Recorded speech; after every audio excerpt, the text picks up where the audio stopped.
It's time to hit social media. For that, we're joined by Andy Swan, co-founder of LikeFolio.com, to talk about Adobe. Good morning, Andy. Good morning.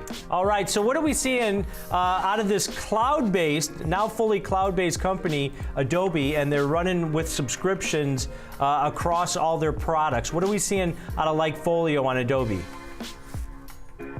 Yeah, you nailed it. Adobe has truly been one of the best at transforming its business model over the last 3 to 5 years. They decided to go all cloud-based, all subscription-based, and they're doing a really good job of it. I think 90% of their revenue is subscription recurring revenue, which is unbelievable for a company doing billions and billions in sales.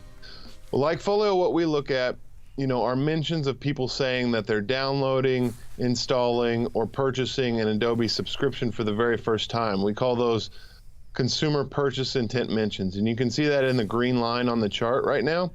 And you can see that at the beginning of 18, we kind of hit a peak.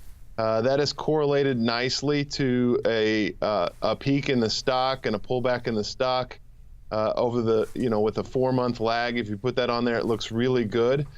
So what we're seeing is a slowdown in terms of the number of people talking about establishing a subscription relationship with Adobe. And so that can take a long time to impact the stock price or to impact revenues, but we at least start to see right now some writing on the wall that the extremely heady growth days of Adobe may be in the rearview mirror.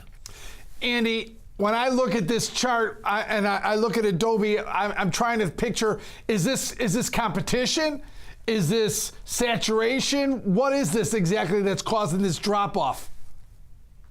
Yeah, I will say the data is not clear on that. Just for me looking into it, I think it's more likely a saturation thing than it is a competition thing. We don't see a whole lot popping up in terms of competitive products that are winning deals that Adobe used to get. But it kind of feels like one of those things where everybody needs, these photo editing, video editing softwares and things like that. Adobe's kind of the place to go.